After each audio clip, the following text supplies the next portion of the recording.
ہر جگہ ہی کام ایک اپنے طریقے سے کیا جاتا ہے، لیکن سعودی عرب کے طور طریقے اور رواج دنیا سے ہٹ کر ہی ہیں۔ جو چیزیں اور رواج وہاں کے ہیں وہ دنیا میں کہیں اور دیکھنے کو نہیں ملتے۔ ان کے پیچھے چھپی وجوہات سن کر انسان دنگ رہ جاتا ہے۔ میں ایک عربی کے گھر پر کام کرتا تھا۔ میری مالکن مجھے اشارے سے اپنے کمرے میں بلا رہی تھی۔ ایسا پہلی بار نہیں ہوا تھا۔ مجھے اس گھر میں نوکری کرتے ہوئے دوسرا ہفتہ تھا، اور اب تک کئی بار ایسا ہوا تھا۔ مالکن کمرے سے نکلتی اور جب بھی میری نظر اس پر پڑتی تو وہ اشارے سے مجھے اپنے کمرے میں بلانے لگتی۔ میں مالکن کا حلیہ دیکھ کر ہی نظریں پھیر لیتا تھا۔ ایسے انجان بن جاتا تھا جیسے میں نے دیکھا ہی نہ ہو۔ ان کے کمرے میں جانا تو بہت دور کی بات تھی۔ اتنی جوان اور حسین مالکن کے قریب جاتے ہوئے بھی خوف آتا تھا۔ مالکن جوان لڑکی تھی۔ اس کے باپ نے مجھے یہاں بنگلے پر نوکری پر رکھا تھا۔ میری نوکری کے تیسرے ہی روز وہ امریکہ چلا گیا تھا۔ شاید کسی کاروبار کے سلسلے میں گیا تھا۔ اپنی جوان بیٹی کو تنہا چھوڑ گیا تھا۔ وہ عربی لڑکی کچھ عجیب سی تھی۔ سارا دن گھر سے باہر رہتی۔ شام کو جب گھر آتی تو بہت ہی عجیب حلیے میں گھر میں گھوما پھرا کرتی تھی۔ اس کا لباس دیکھ کر مجھے بڑی شرمندگی محسوس ہوتی تھی۔ میں نے کبھی کسی اور عورت کو کھلے عام ایسے لباس میں نہیں دیکھا تھا۔ جہاں کہیں مالکن کی مجھ پر نظر پڑتی، وہ اشارے سے اپنے کمرے کی طرف بلانے لگتی تھی۔ میں ہمیشہ اسے دیکھ کر یہاں وہاں ہو جاتا، مگر اس دفعہ ایسا نہیں ہو سکا تھا۔ اس نے سختی سے مجھے گھور کر دیکھا تھا، اپنے کمرے میں آنے کا اشارہ دیا تھا۔ ہر بار میں اس کے اشارے کو نظر انداز کرتا تھا جیسے میں نے دیکھا ہی نہ ہو، مگر اس دفعہ اس نے بالکل سامنے آ کر اشارے سے مجھے اپنے کمرے میں چلنے کا کہا تھا۔ مالکن کی بات کو انکار کرنا ممکن نہیں رہا تھا۔ پتہ نہیں کیوں، لیکن مجھے مالکن کے ارادے کچھ ٹھیک نہیں لگتے تھے۔ اس لیے میں آج تک کبھی اس کے کمرے میں نہیں گیا تھا، کیونکہ ایک وجہ یہ بھی تھی کہ وہ اور میں گھر میں تنہا تھے۔ ایسے مجھے جوان لڑکی کے کمرے میں جانا مناسب نہیں لگا تھا۔ میری تربیت ہی ایسی تھی۔ میری 3 بہنیں تھیں۔ میں نے شروع سے ان کا احترام کیا تھا۔ مالکن کو بھی اپنی بہن کی نظر سے ہی دیکھتا تھا، لیکن اس رات مالکن مجھے زبردستی اپنے کمرے میں لے گئی۔ کمرے میں جاتے ہی اس نے دروازے کی کنڈی لگا دی تو میرا دل زور زور سے دھڑک اٹھا۔ آخر اسے کمرہ بند کرنے کی کیا ضرورت تھی؟ اس نے مجھے دیکھا، کہنے لگی تمہیں پیسوں کی ضرورت ہوگی جب ہی تم یہاں نوکری کے لیے آئے ہو۔ میں نے سر ہلا دیا۔ وہ مسکرائی اور بستر پر ٹانگ ڈال کر بیٹھ گئی۔ اس کا حلیہ اور بھی عجیب ہو گیا۔ میں نے فوراً نظر جھکا لی۔ وہ زور سے ہنسی اور کہنے لگی مجھے تمہاری یہی بات پسند ہے، تم مجھے نظر بھر کر کبھی نہیں دیکھتے، ورنہ بہت سے لڑکے ایسے ہیں جو میرے حسن کے عاشق ہیں، لیکن میں ان سے متاثر نہیں ہوتی۔ چاہتی ہوں تم اپنی ساری مشکلوں سے باہر نکلو تاکہ تمہارے چہرے کی خوبصورتی مزید چمک جائے۔ اس لیے تمہیں یہاں بلایا ہے۔ دراصل میں تمہاری مدد کرنا چاہتی ہوں، اور تم میری ایک خواہش پوری کر دو۔ بدلے میں تمہیں ایک رات کے 60,000 ریال مل جائیں گے۔ بولو کیا یہ سودا منظور ہے؟ مالکن کی بات سنتے ہی میری آنکھیں حیرت سے پھٹ گئیں۔ 60,000 ریال کوئی معمولی رقم نہیں تھی۔ جو لوگ سعودیہ میں رہتے ہیں وہ جانتے ہیں کہ اتنے پیسوں کی کیا قیمت ہوتی ہے۔ میں نے ہکلاتے ہوئے کہا، مالکن 60,000 ریال؟ مالکن کہنے لگی، ہاں، میرے لیے کوئی بڑی رقم نہیں ہے۔ جانتے ہو کہ ہم کتنے پیسے والے لوگ ہیں۔ مالکن کی بات واقعی صحیح تھی، بہت ہی پیسے والے تھے۔ ان کے باپ نے مجھے پاکستان سے یہاں کام کے لیے بلوایا تھا، سارا خرچہ بھی خود اٹھایا تھا، ٹکٹ تک بھی مالک نے بھیجا تھا، اور میں یہیں سرونٹ کوارٹر میں رہتا تھا۔ میری تنخواہ تو 800 ریال تھی، اس لیے 60,000 ریال میرے لیے بہت خطیر رقم تھی۔ یہ سوچ کر میں خوش ہو گیا تھا۔ مالکن سے کہا، ٹھیک ہے، مجھے بتا دیں کہ آپ کو کیا کام ہے، میں کام کر دوں گا۔ مالکن نے کھڑے ہو کر میری نظروں میں نظریں ڈالیں تو میرا جسم کانپنے لگا۔ تو مالکن میری بہت قریب آ گئی۔ مالکن کہنے لگی، مجھے تم سے کوئی کام نہیں ہے، بلکہ اپنی خواہش پوری کروانی ہے، اور اگر تم نے میری خواہش پوری کر دی تو میں صبح ہوتے ہی یہ رقم تمہیں دے دوں گی۔ بس ایک رات ہی کی بات ہے، پھر تمہیں یہاں نوکری بھی نہیں کرنی پڑے گی۔ تم اتنی بڑی رقم لے کر واپس اپنے وطن چلے جاؤ گے۔ میں نے گھبرا کر مالکن سے کہا، بتا دیں کہ کیا خواہش ہے؟ تو مالکن نے جو خواہش سامنے بیان کی، سن کر میرے پاؤں تک پسینہ آ گیا۔ فوراً انکار کیا، کہا کہ ایسا غلط کام نہیں کر سکتا۔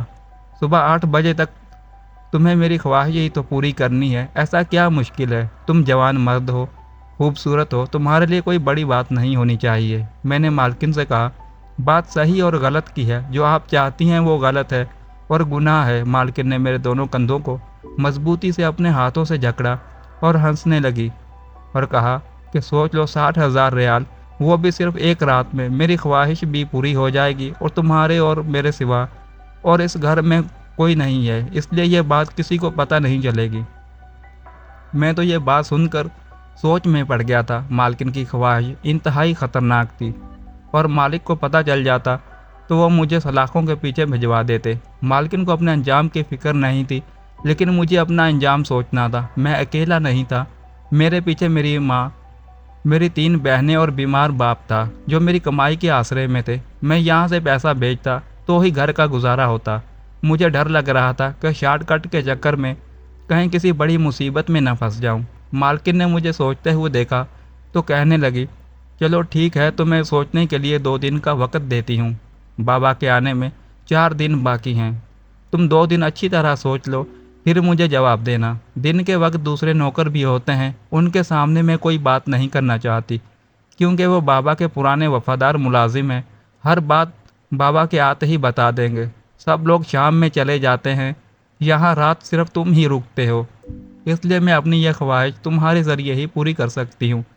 یہ کہہ کر مالکن نے اپنی انگلی سے میرے ہونٹوں کو چھوا تو میرے تن بدن میں آگ لگ گئی۔ میں گھبرا کے پیچھے ہٹا۔ میرے چہرے کی گھبراہٹ دیکھ کر مالکن کی ہنسی چھوٹ گئی اور میں تیزی سے ان کے کمرے سے نکل آیا۔ میں اپنے کمرے میں پہنچ گیا، بستر پر بیٹھ کر گہری سانسیں لینے لگا۔ اتنے بڑے بنگلے میں صرف میں اور مالکن تھے۔ مالکن کی نیت کا مجھے اچھی طرح پتہ چل گیا تھا۔ میں سوچ رہا تھا کہ مالکن اپنے باپ کی غیر موجودگی میں ایسا کام کیسے کر سکتی ہے۔ وہ تو اپنے باپ کی اکلوتی بیٹی ہے، اس کے دل میں کوئی ایسی خواہش ہے تو جائز طریقے سے پوری کر سکتی ہے۔ یہ وہ سوال تھے جن کا جواب میرے پاس نہیں تھا۔ ساری رات میں بستر پر کروٹیں بدلتا رہا لیکن مجھے نیند نہ آئی۔ جوان مرد تھا، میرے لیے مالکن کو ایسی حالت میں دیکھ کر اپنے جذبات پر قابو پانا بہت مشکل تھا۔ میں یہی سوچتا رہا کہ 60,000 ریال کے بدلے میں اگر میں مالکن کی بات مان لوں، میرے حالات بدل سکتے ہیں۔ مجھے سالوں محنت کر کے بھی اتنا پیسہ نہیں مل سکتا جتنا ایک رات کے بدلے مالکن مجھے دینے کو تیار تھی۔ اگرچہ کام ٹھیک نہیں تھا، لیکن اس کام کے ذریعے میں وہ سب کچھ حاصل کر سکتا تھا جو میرا خواب تھا۔ یہ سب سوچتے سوچتے مجھے نیند آ گئی۔ صبح میں اٹھا تو پھر میں بنگلے میں پہنچ گیا۔ میرا کام بنگلے کی صفائی کرنا، برتن دھونا۔ یہاں کے سارے پرانے ملازمین کو علیحدہ رہائش ملی ہوئی تھی، سب واپس جایا کرتے تھے۔ ایک میں ہی تھا جسے مالک نے سرونٹ کوارٹر میں رکھا تھا۔ پاکستان میں مجھے کوئی نوکری نہیں مل رہی تھی، جبکہ میں پڑھا لکھا تھا۔ اس کے باوجود بھی کچھ حاصل نہیں ہو رہا تھا، اس لیے میں نے سعودیہ میں نوکری کے لیے درخواست ڈالی تھی۔ مجھے نہیں معلوم تھا کہ یہاں مجھے ایسی نوکری ملے گی۔ جب مجھے اس نوکری کی آفر ہوئی تو میں سوچ میں پڑ گیا تھا۔ حالات سے مجبور ہو کر سعودیہ چلا آیا۔ اب یہ موقع جب مالکن کی طرف سے مجھے مل رہا تھا تو میرے لیے بہت ہی اہم اور قیمتی تھا، لیکن میرا کردار آڑے آ رہا تھا جو مجھے غلط کام کی اجازت نہیں دے رہا تھا۔ میری تربیت اس طرح سے نہیں ہوئی تھی۔ سارا دن میں ملازمین کے ساتھ کام کرتا رہا۔ مالکن تو نہ جانے کہاں گئی تھی۔ کام کرتے کرتے میں پرانے ملازمین سے بات چیت شروع کر دی۔ کچھ دنوں میں میری کھانا پکانے والے ہندوستانی خانسامہ سے کافی دوستی ہو گئی تھی۔ وہ یہاں کافی عرصے سے کھانا پکانے کا کام کر رہا تھا۔ بس یوں ہی اس سے پوچھا، مالکن سارا دن کہاں رہتی ہے؟ مالک انہیں اکیلا چھوڑ کر کیسے چلے گئے؟ یہ بات سن کر خانسامہ کہنے لگا، یہ تو معمول کی بات ہے۔ مالک کہیں بھی جاتے ہیں تو مالکن کو ساتھ نہیں لے کر جاتے، اور مالکن کی طبیعت بڑی عیاش ہے، کبھی کسی لڑکے کے ساتھ تو کبھی کسی لڑکے کے ساتھ۔ ان کا تو کام ہی یہی ہے۔ مالک خود اپنی بیٹی کے اس مزاج سے بہت تنگ آ چکے ہیں اور بیٹی کو سمجھانے کی نہ جانے کتنی کوشش بھی کر چکے ہیں، لیکن مالکن کی عیاش فطرت میں کوئی تبدیلی نہیں آتی۔ دراصل مالکن کو اپنی ماں کا سایہ نہیں ملا، شاید اسی لیے ان کی تربیت ٹھیک نہیں ہوئی اور وہ بے راہ روی کا شکار ہو چکی ہے۔ مالک شاید جلد ان کی شادی کروا دے۔ یہ کہہ کر خانسامہ اپنے کام میں مصروف ہو گیا اور میں سوچ میں پڑ گیا۔ مالک بھی مالکن کی عیاش فطرت سے واقف ہے۔ وہ جانتے ہیں کہ ان کی بیٹی کس راستے پر چل رہی ہے۔ شاید اس لیے مالکن کو اپنے باپ کا بھی خوف نہیں ہے۔ مجھے سوچ میں ڈوبا دیکھ کر خانسامہ کہنے لگا، مالکن سے دور ہی رہنا۔ ہم میں سے کوئی بھی مالکن سے زیادہ بات نہیں کرتا اور تم بھی اپنی نوکری برقرار رکھنا چاہتے ہو تو مالک کے وفادار رہو، مالکن کی کسی بات پر کان نہ دھرنا۔ کبھی کبھی تو وہ نشہ کر کے گھر میں آتی ہے، اس لیے انہیں نظر انداز کر دیا کرو۔ تم سے پہلے بھی یہاں ایک نوکر آیا تھا، اسے اپنے مقصد کے لیے استعمال کرنا چاہتی تھی، پھر پکڑی گئی تھی۔ اس نوکر کو مالک نے کام سے نکال دیا اور مالکن پر سختی شروع کر دی۔ اب پچھلے کچھ دنوں سے پھر ان کی حرکتیں مشکوک نظر آ رہی ہیں۔ یقیناً مالک گھر پر نہیں ہے، وہ پھر کسی موقع کی تلاش میں ہوگی اور دوبارہ اپنی ادھوری خواہش کو پورا کرنا چاہے گی۔ میں نے خانسامہ سے پوچھا، مالک مالکن کی شادی کیوں نہیں کر دیتے؟ اسی طرح ان کا مسئلہ حل ہو جائے گا۔ میری بات سن کر خانسامہ زور زور سے ہنس کر کہنے لگا، ایسی لڑکی سے کون شادی کرے گا؟ ابھی تم یہاں نئے ہو، تمہیں مالکن کے بارے میں معلوم ہی کیا ہے؟ پھر مجھے کہنے لگا، جاؤ جا کر جلدی سے اپنا کام ختم کرو، دیر ہو رہی ہے، مجھے کھانا بنانے دو۔ ہم دونوں اپنے اپنے کام میں مصروف ہو گئے۔ رات کے 8 بجے سارے نوکر اپنے گھروں کو چلے گئے۔ وہ اب صبح 8 بجے واپس آنے والے تھے اور مالکن یہی 12 بجے تو مجھے استعمال کرنا چاہتی تھی۔ ان سب کے جاتے ہی مالکن کمرے سے باہر نکلی اور مجھے دیکھ کر کہنے لگی، تم نے کیا سوچا ہے؟ میں نے انکار میں سر ہلایا تو کہنے لگی، بس ایک دن اور ہے، کل رات تک مجھے سوچ کر جواب دے دینا، اس کے بعد بابا واپس آ جائیں گے۔ تم تو بڑے ہی بیوقوف ہو، 60,000 کمانے کا سنہری موقع گنوا رہے ہو۔ میں نے تم سے کوئی اتنا مشکل کام نہیں کہا، چھوٹی سی خواہش ہے، یہ کہہ کر وہ مسکرائی اور اپنے کمرے میں چلی گئی۔ آج بھی اس نے بہت ہی برا لباس پہن رکھا تھا۔ میں دل میں سوچنے لگا کہ نہ جانے یہ کیسی لڑکی ہے، شاید ماں کی کمی نے اسے ایسا بنایا ہے۔ واقعی ماں کا ہونا بہت ہی ضروری ہوتا ہے۔ باپ تو کمانے کے لیے گھر سے نکل جاتا ہے، تربیت کی ذمہ داری ماں پر ہی ہوتی ہے۔ میں تھکا ہارا کوارٹر میں آ کر بیٹھا تو مجھے اماں کا خیال ستانے لگا۔ بے اختیار مجھے یاد آ رہا تھا، ماں نے میری تربیت کتنی اچھی کی تھی۔ ماں نے تو میری بہنوں کو بھی بہت ہی عزت دار بنایا تھا، وہ کبھی نظر اٹھا کر غیر مردوں کی طرف نہیں دیکھتی تھی۔ اماں کی زیادہ یاد ستائی تو میں نے فون اٹھا کر اماں کو فون لگایا۔ بہت کم ہی میں اپنے گھر فون کرتا تھا، گھر والوں سے بات کرنے کے بعد یہاں رکنا مشکل ہو جاتا تھا۔ گھر کی بہت یاد ستاتی تھی۔ گھر کا فون میری بہن نے اٹھایا، اس کی کانپتی آواز سن کر گھبرا گیا۔ میں نے پوچھا کیا ہوا؟ ایک دم ہی زار رونے لگی اور جو خبر اس نے مجھے سنائی وہ سن کر میرے قدموں تلے زمین نکل گئی۔ میری اماں کو ہارٹ اٹیک ہوا تھا اور وہ ہسپتال میں داخل تھی۔ گھر والوں نے مجھ سے یہ بات چھپا رکھی تھی، لیکن میری آواز سن کر میری بہن اپنے جذبات پر قابو نہ رکھ سکی۔ اس نے مجھے یہ بات بتا دی تو پھر میرے بیمار باپ نے میری بہن سے فون لیا اور وہ مجھے کہنے لگے، تمہیں پریشان ہونے کی ضرورت نہیں ہے، ہم تیری ماں کی دیکھ بھال بڑی اچھی طرح کریں گے۔ لیکن میرے ذہن میں بس اماں کا سراپا گھوم رہا تھا۔ میں نے ابا سے کہا، پیسوں کا کیا بنا؟ سارا خرچہ دوائیاں وغیرہ کے پیسے کہاں سے آئے ہیں؟ بس ابا خاموش ہو گئے۔ جان گیا کہ میرے پیچھے گھر کے حالات مزید خراب ہو گئے ہیں۔ میں نے ابا سے کہا، آپ پریشان نہ ہوں، میں کل ہی آپ کو پیسے بھجوا دیتا ہوں۔ میری بات سن کر ابا کہنے لگے، بیٹا میں تمہیں پریشان نہیں کرنا چاہتا تھا، جب تک تیری تنخواہ نہیں ملتی گھر کا گزارا بہت مشکل ہے، ہم سب لوگ فاقوں پر ہیں۔ تیری ماں سرکاری ہسپتال میں داخل ہے اور ڈاکٹر بھی صحیح طرح سے ان کی دیکھ بھال نہیں کر رہے۔ کسی نے مشورہ دیا ہے پرائیویٹ ہسپتال میں تیری ماں کا چیک اپ کروا لوں، لیکن یہاں تو روٹی کے لیے بھی پیسے نہیں ہیں۔ ابا ایک دم ہی رو پڑے تھے، شاید ان کے ضبط کی ساری حدیں ٹوٹ گئی تھی۔ پھر میں نے ابا سے وعدہ کیا کہ میں کل ہی آپ کو بہت بڑی رقم بھیجوں گا، جس سے آپ کے سارے مسئلے حل ہو جائیں گے اور کچھ دنوں میں بھی لوٹ آؤں گا۔ یہ سن کر ابا پوچھنے لگے، تیرے پاس اتنی جلدی اس طرح سے اتنا پیسہ کہاں سے آیا؟ میں نے ابا کو بتایا کہ میرا مالک بہت ہی رحم دل ہے، اس نے مجھے پیسہ دیا ہے۔ یہ سن کر ابا خوش ہو گئے اور میں نے فون بند کر دیا۔ مجھے فیصلہ کرنے میں ایک لمحہ بھی نہیں لگا۔ میں نے سوچا اب میں مالکن کی بات مان لوں گا، کیونکہ اب بات میری ماں کی زندگی اور میری بہنوں کے مستقبل کی تھی، اس لیے میں اپنا آپ قربان کرنے کو تیار ہو گیا۔ اگلا سارا دن میں نے بڑی بے چینی سے گزارا۔ شام کے بعد جب سب لوگ چلے گئے تو میں نے مالکن کو کہا کہ میں ان کی خواہش پوری کرنے کے لیے تیار ہوں۔ یہ سن کر اس کا چہرہ خوشی سے کھل اٹھا۔ وہ کہنے لگی، جانتی تھی تم بہت سمجھدار ہو۔ میں نے مالکن سے کہا، لیکن مجھے پیسے کام سے پہلے چاہیے، میری ماں بہت زیادہ بیمار ہے مجھے پیسے اپنے وطن بھجوانے ہیں۔ میں نے مالکن کو اپنا پتہ دیا۔ وہ کافی دیر تک کسی سے بات کرتی رہی اور کہنے لگی، بس آدھے گھنٹے میں ہی تمہارے گھر والوں کو پیسے مل جائیں گے۔ میں نے مالکن سے کہا کہ میں پہلے تسلی کروں گا۔ وہ کہنے لگی، ٹھیک ہے، تو زیادہ وقت نہیں ہے، سارے ملازم جا چکے ہیں، اب صبح 8 بجے ہی واپس آئیں گے، میں مزید انتظار نہیں کر سکتی۔ پھر آدھے گھنٹے بعد جب میں نے اپنے گھر فون کیا تو میری بہن کی آواز میں خوشی تھی۔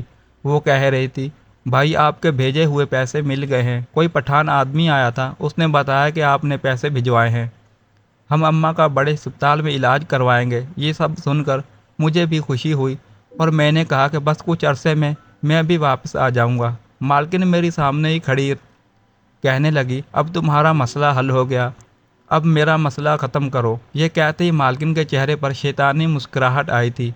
میں نے مجبوری کے عالم میں جب یہ سب کیا، میرا دل بالکل راضی نہیں تھا۔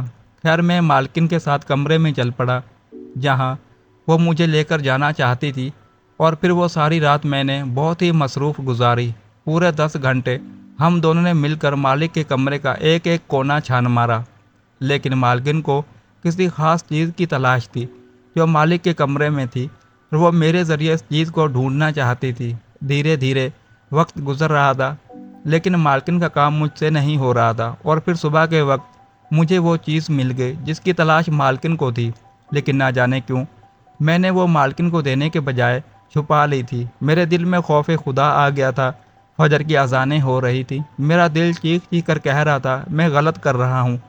مالکن نے مجھے مایوسی سے دیکھا اور کہنے لگی کہ مجھے لگا تھا کہ تم میرے بہت کام کے ہو، لیکن اس گھر کے ایک ایک کونے کی صفائی کرتے ہو، تمہیں اس چیز کے بارے میں علم ہوگا، لیکن مجھے نہیں معلوم تھا تمہارے پیچھے 60,000 ریال برباد کر رہی ہوں، تم میرے کسی کام نہیں آئے۔ میں نے مالکن کے سامنے ایسے ظاہر کیا جیسے میں نے اپنی پوری کوشش کی ہو اور پھر بھی مجھے وہ چیز نہ ملی ہو۔ ایسے ہی صبح 8 بج گئے اور جیسے نوکر آنا شروع ہوئے، مالکن واپس اپنے کمرے میں چلی گئی اور میں صفائی کے کام میں مصروف ہو گیا۔ دوپہر کے وقت مالک کے گھر لوٹنے پر مالکن گھر پر نہیں تھی، دوبارہ کہیں باہر چلی گئی تھی۔ مالک اپنے کمرے میں تھے۔ میں مالک کے سامنے گیا، ہاتھ باندھ کر کھڑا ہو گیا۔ مالک مجھے دیکھنے لگے۔ میں نے شروع سے آخر تک سارا قصہ سنا دیا۔ سن کر مالک چونک اٹھے۔ وہ کہنے لگے، تو کیا تمہیں وہ چیز مل گئی تھی؟ میں نے سر ہلا جی مالک۔ وہ میں نے چابی نکال کر مالک کے سامنے رکھ دی۔ مالک نے ایک سرد آہ بھری اور کہنے لگے، میری اکلوتی بیٹی نہ جانے کن راستوں کی مسافر بن گئی ہے۔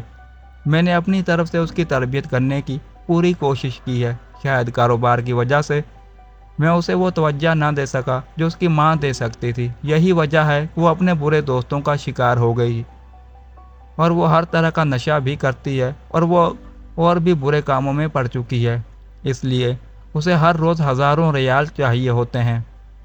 یہ سارا پیسہ اپنے عیاش دوستوں پر خرچ کرتی ہے۔ جب بھی میں نے اس پر سختی شروع کر دی اور ہر طرح کی پابندی لگا دی اور اس کا خرچہ بھی بند کر دیا تھا، اس نے یہ نیا طریقہ تلاش کر لیا۔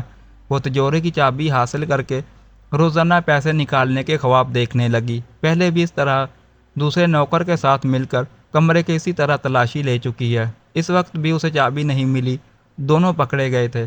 پھر گھر میں CCTV کیمرے لگے ہوئے ہیں اور یہ بات میری بیٹی کو پتہ نہیں ہے، اور اب تم خود میرے سامنے کھڑے ہو۔ اپنے گناہ کا اقرار نہ کرتے تو کچھ ہی دیر میں ساری ریکارڈنگ چیک کرتا کہ میری غیر موجودگی میں تم دونوں نے کیا کیا ہے، لیکن مجھے خوشی ہے کہ تم نے اس کے غلط کام میں ساتھ نہیں دیا۔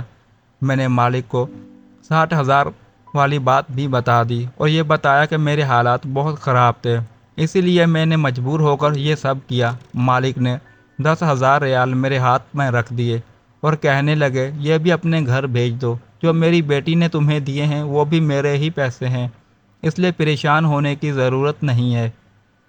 میں بیٹی سے خود بات کروں گا، اس سے سمجھاؤں گا کہ اگر وہ اپنی بری صحبتیں چھوڑ دے گی تو میں دوبارہ سے پیسے دینا شروع کر دوں گا، لیکن مجھے نہیں لگتا کہ وہ اتنی آسانی سے راضی ہوگی۔ اسے نشے کی لت لگ گئی ہے، اس کے دوست بہت ہی خراب ہیں۔ مالک کی آنکھوں میں آنسو آ گئے۔ میں نے مالک سے کہا، آپ مالکن کی شادی کیوں نہیں کروا دیتے؟ وہ کہنے لگے کہ تمہاری مالکن نے ہر جگہ خود کو بدنام کر لیا ہے، کوئی اس کا رشتہ لینے کو راضی نہیں۔ میں دولت مند ہوں